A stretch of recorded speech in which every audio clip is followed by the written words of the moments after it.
Say welcome to Aniah with Ariana. Say hi. Blow kisses. Say welcome to Aniah with Ariana. Hi, welcome to Aniah with Ariana. I am Ariana, of course, your favorite psychic medium. If you are new to my channel, I am able to go beyond the veil of life and death. Some spirits are nice, sometimes not so much. So I want to get into this second tell my story for Aniah Blanchard. I want to follow up with her to see how she is doing, to find out if there's any more information that we need to know to see if we can get her home. What I will say is that a lot of my content is very, very detailed. So enter at your own risk. Let's go ahead and get into this Tell My Story follow-up edition with Aniah Blanchard and see if we can bring her home. You guys, I am connecting with Aniah and I don't hear what I first heard from her. Aniah's spirit is going through a transition in time, you guys. What I feel, what I know from what I'm picking up on is that Aniah is no longer here with us. Her presence is very strong and I feel it. She's trying to explain what happened. She's very emotional about it. She is saying that she thought she had time. She thought she was going to be able to get through this, but she realized that she was dealing with something that was way more powerful than her. She said that her energy is one that is very in disbelief at the moment.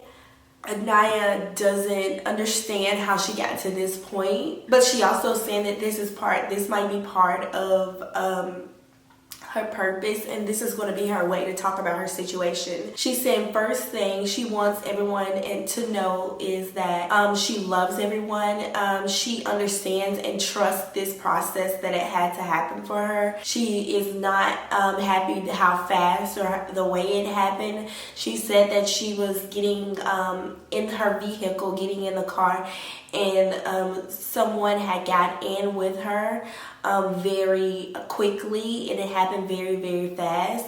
She was told and orchestrated to drive to a particular area. Now what she is describing, something with the word H, something starting with the word H. The area could be something with the word H or starting with the letter H. Hastings. I'm not familiar with that, but she's mentioned the word H. She's also saying Hastings, whatever or wherever that is. She's saying Hastings. She is saying that she was orchestrated to drive to a particular area, and when she was driving to the area, she said that she felt like that she had time. She knew. I'm seeing the she's showing me the number 3030. I'm not sure what it's close to, what it's nearby. I'm not even sure if it's a location. No, she said it's not a location. It's not a location where things got really, really bad. She's saying that this area it's kind of desolate almost. It has no it has like a high grass, it has a lot of things. It's super desolate. It's not a lot there, and it's not a lot of people. She's also describing that it was a dog near a dog farm, a dog track, dog something. So she's mentioning the dog track area. 30 minutes or 30 minutes from there. She said that is when things that was very, very bad began to take place. She's showing me images of and you guys, I can't share some of these things with you, but she is very adamant about me doing so. She is saying that she wants me to talk about her being taken from this particular person, and she does believe that it was a second person, and she's saying that she can't make the face out of the second person, but she knows. And she's saying that one of the guy that she said she believes that the guy that she met the couple nights before, she said that she met him a couple nights before, and they were supposed to meet up and kind of something about meeting up. I don't know if she was if he played the role like he went to school near her, but she's saying something that's how the communication started. She said she believes that he has something to do with it, but she's not sure. She's also saying that her presence is felt by all of the loved ones. She hears your voices. She said, Daddy, her message to her dad is that she said, I'm sorry, her biological father, and what she is saying, you guys, is very intense. She's saying that she's sorry for feeling like she let her father down, and she wants you to know that they knew that they could trust her to do things and be smart and always be the one to get things done. But in this situation, she's saying that she's sorry that she let you down. She was always the more responsible one, and she's always saying that she feels so much hurt right now. You guys don't understand what she's going through. I want us to keep her in our prayers because she's having a very, very hard time. I do pick up, you guys, that she is no longer here in the physical realm. I do pick up that she has moved on to another dimension because her energy has gotten much stronger from the last time that I talked to her, in the sense of not being in the physical realm anymore. She is very concerned about her mother. She said that her mother gets sick, very sick. And her mother has started losing hair. She said that her mother has started losing her hair. It is hard for her. She said that she is trying so hard to understand how or why this could happen. And her main focus is trying to be found at the moment. I hear water nearby. I hear some sort of water nearby, and I also see birds flying around. She's almost ready to be found, and I'm going to come back with an update. She needs time to take this in. She's very emotional, and I can feel her emotions, and that's why I connect with her so much, is because the emotions that she feels, I'm feeling them literally in my body. I'm going to give her time to take a break, and I'll be back with this, tell my story. I am back with my third reading with Aniah Blanchard. I will tell you, in this reading, it is going to be very intense, very detailed. Now, the details that I'm starting to get from her, it is going to be very intense, very detailed, and it could be overwhelming, especially to her families or loved ones that's close to her. But please listen up very carefully. This reading is very specific. She was not ready to talk about those details before. She is now ready to talk about these details. I have been communicating with her all day. I'm ready, she's ready. I think she has enough courage, enough support to find her way home.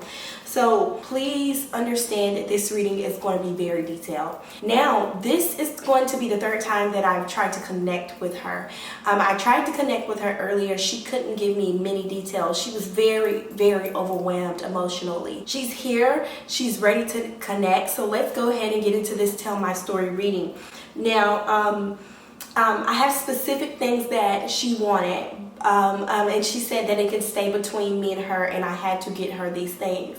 So let's go ahead and get into this reading of Aniah Blanchard. She's mentioning a ton of blood. She is now beginning to say that she was harmed in a way that no one could imagine. She's also saying that she was hurt as far as something happened on her arms or something happened to her arm. She was trying to she's talking about being very hungry, So she was very, very hungry, or she wanted to get a snack or something, and this happened and completely threw her off guard. She's saying that she wanted to be rescued, but it was just not enough time. It wasn't enough time. She wanted to be rescued. I am seeing that she's trying to find her way through this. She's stuck in the in-between. She has not found her way out of it. She's getting parts of life. She sees life and she sees parts of death. She cannot feel anything. She cannot feel anything. She hears and she sees. She said that it was a lot of blood. She said the blood was it was overwhelming. She's saying that the guy grabbed her head and shoved it in the driver area, and her nose was bleeding all the way down, all over her clothes, and she knew that at that point she knew that she had to try to fight to survive. She's saying that it was at that point when they were heading in she said they were heading in the north direction, but they end up, after everything had settled, they end up going south. So she is telling me she's now in the south direction. She is near or past the Georgia area. She is now in Florida. She is not in Alabama. She's not in Alabama. She's not in Georgia. She is in Florida. She is saying that she's saying that she believes that it was two guys, but she's not sure. She knows that it was one guy in particular that was very aggressive. She said that he shoved her head into the dashboard and blood just went everywhere. She said that she was crying. She was begging them to stop. She tried to let them know who she was.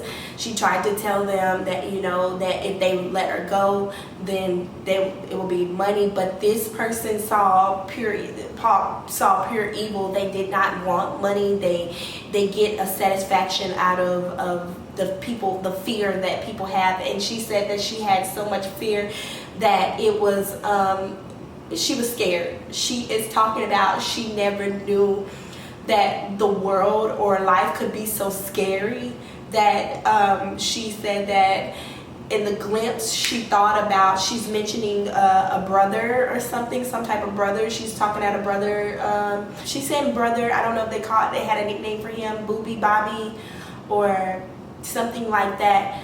They have a nickname. I think she's saying Bubba or something like that. She's saying that she thought about him so much because, I'm not mistaken, that she's older, but not by much. But she said that he's really waxed and chilled, and she said that she used to help him a lot growing up, that she was like a big mama to him. She said she feels like a part of her responsibility was to make sure that she was safe and that she was okay. She wants you to know that she's taking her time trying to figure this all out. She's mentioning something that happened that you guys celebrated very soon that was very important. It was something that was very important. I don't know if it was a releasing of something for her grandmother. She's saying that it was an event that you guys did together, and she was very taken back by that energy, because she felt she could start feeling the thinning of life and death. She just didn't know what it was she felt, but she was feeling it. And she said that she said she just didn't want you to celebrate twice in two ways. One way with releasing something for possibly was a mother or a great-grandmother or something. She doesn't want you to celebrate in two ways. She's saying that I don't know who Nisi is, or Nisi or Nisi, whoever that is. She's saying that name very heavily as well. She's also saying that to her father, she had a message for you, that she wants you to know that she loves you. And she said she still keeps all the memories in her heart of you from being a little girl. And She said that she used to rub your head a lot, smack your head or something, like do something to your head a lot, because I guess it was bald, and she still wants to keep those memories as well. She also says that to her other dad, she said something about keep them up, stick them up, keep them up. So I guess that's something that they would have a little joke or something. So she's talking about the joking, keep them up, stick them up. She said at one point when they was heading south, they headed south in a different car, a different vehicle. The vehicle that I am seeing, I'm seeing a silver, some type of silver vehicle, a silver or a goldish color vehicle, and it was some type of hotel. She's saying it was a hotel nearby. They had her put on some type of gray hoodie or something. She said gray in color hoodie, so it was a hotel or something, some type of inn. She said she heard dogs barking very, very loud, so it might, she said it might be near a dog track, but it might not be, but she heard the dogs barking very loud. She said that she was in a gray hoodie. Now, this hotel was like an inn or a stay, and she said that she couldn't make any, like she couldn't even make any sudden moves or noises, because at that point she was trying to figure out how she was going to escape. She said she did see somebody in passing, and she gave them a look on her face that she just was trying and she wanted help, but she didn't know. She feared that, she knew that they were serious because she said she could tell it was very different. She knew that they were serious. So they went into like an inn or a stay or something. She said that she was kind of in a daze and kind of like out of it, because when her head got hit on the dashboard, it was it got banged very, very hard. It was not anything that was soft or playful. It was very hard, and I get the headaches from her getting her head hit into the dashboard. She's talking about a bracelet. She's talking about some type of bracelet. I don't know if her mother gave her some type of charm bracelet or someone gave her a charm bracelet very soon, but she says she remembers that bracelet just flying off of her. She's saying that at that point when she saw someone in passing, she tried to say something or give them a facial expression, but that person was very tired. It didn't look abnormal for a guy and a girl to go into an inn or a stay. She said that's when she knew that it was going to be hard for her to make it out. So I see her walking past in the hallways of, she showed me the images of walking past in the hallway in the hotel, but they did not stay there. What happened is that she began to kind of wake up out of being in a daze. From my understanding, she began to kind of wake up a little bit, and then she was really at that point tired. She was fed up. She was pissed off. At that point, she was just like, you know what? You're going to either do this, and I'm going to call it quits and make it the end, or I'm going to fight you to the death of me. And at that point, I see her nails, like I can see her nails fighting and scratching to pull herself out of the situation. When she was walking into the hotel and saw someone in passing, it might have appeared to them that she was intoxicated as well, but she was just going out of it. They had her in like a hoodie, so you wouldn't be able to see any type of blood surface up for a long time. She's showing that from that point, it was some very, very intensive things that went on in the space, and she's very upset. She doesn't really want to talk about it, but she's showing me the images of what happened, and she's saying that it was a pillow put over her face, and she's showing that a pillow was over her face. I don't see her coming out of the room alive, you guys. She wasn't able to make it out of that room. What happened? I have no idea how they got her out. She's not sure how they got her out. she's not able to tell me how they got her out. She's just saying that she knows that she did not walk out of the room. Other guy that she's showing me images of, she's showing me that he's older. He could be about roughly around 47 to 51. I do see parts of gray, black hair. I see a mustache around his face. I do see his hair kind of cut to the low, but there's gray parts of coming out. So they went south. They have, she's saying that the guy has some type of connection to the south, possibly a worker or a cousin. I don't know if he has a worker or a cousin or someone. This guy's a bad guy. He is not someone that just happened to do this because he saw the opportunity. No, he prayed and waited on this opportunity. He waited. Seagulls, I hear like a beach-like area, but she's not in a high trafficked area. She is near or close by water, but it's still a farm area. A farm/water area. Said that she could hear a little bit of water, not much. Okay, it has a connection to some part of Florida, and that's where she's located. She's saying that something with a T. She's saying that the inn or the stay, the hotel that she was at, was something with a T. She is saying that she is not sure if the place is called Hastings or something with a veil on the back of it, but it starts with an H. And she said that she feels like it could be as far as Florida. So it's the city starts with an H, something with an H. It's very cold. She's saying that she's describing the cold at night, but she's saying that it was kind of a back road from Alabama. She's saying it was a back road from Alabama. She's saying there's a corner store that is not too far from there. She's saying a corner store is probably about, she said the corner store might be less than 12 miles from there. The store that she's describing, it is it's an old store because it's on a back road, so it might have like a gray overhang on it,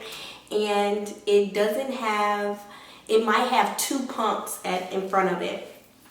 Two gas station pumps. The front of the building is like either off-white or blue. You'll see it. It kind of stands out, and it kind of you'll see it because it's like the only store that's on a back road right there. She's past that point, and then you go through like if you were heading in the south direction, she's past that point, and if you go through a couple of lights, she's saying that she's not that far down. She could be anywhere about 12 miles down, and she's saying to the right shoulder of the road, it kind of dumps off. It kind of like dumps off. She's saying that it was okay. She's saying at the store, you will see like a guy that sells kind of food or something out of it. She's giving me smells.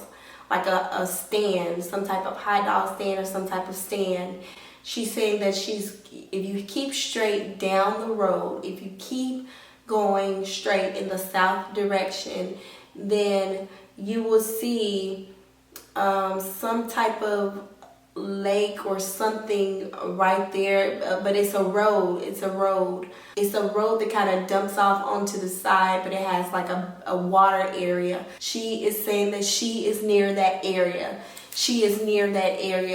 If you go south on the back road that travels from Alabama to Florida, she's saying that she very well feels like that she could be, she's on that back road, she's saying, and it's something that starts with an H. She remembers seeing a sign that starts with an H. It is a barrier of water that's about 12 miles from a store. It's an old store. It's falling apart. It's just there. It's been there for years. It's the town store. If you go to the area, you will see how old the area is. You're going to pass about possibly two lights. Down to the right is the area that kind of dumps off. It's kind of close by water, and it might be an overpath to the area. It's close by water. You hear that?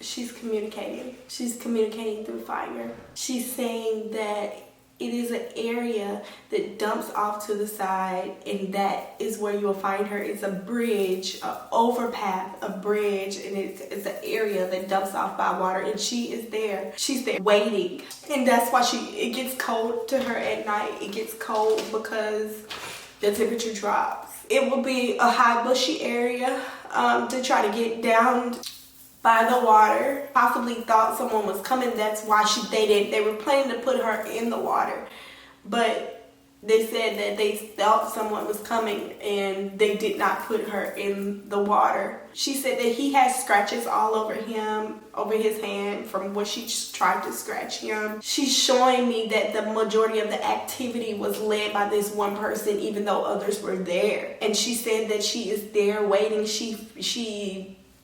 The birds are starting to come to the area. I want to let you know, you guys, I don't feel her in the physical realm. She is in the in-between. She's trying to cross over. I feel that she is now no longer with us. She said the energy that she had with that fighting energy, that was her trying to fight her way through this, but she's going to be okay. We are going to find her, and they are going to locate her. And I know that by Saturday, hopefully we'll have news that she was found. So I want to thank you guys for aligning with Ariana. If you would like your own personal reading, please visit my website at www.alignwithariana.com for more details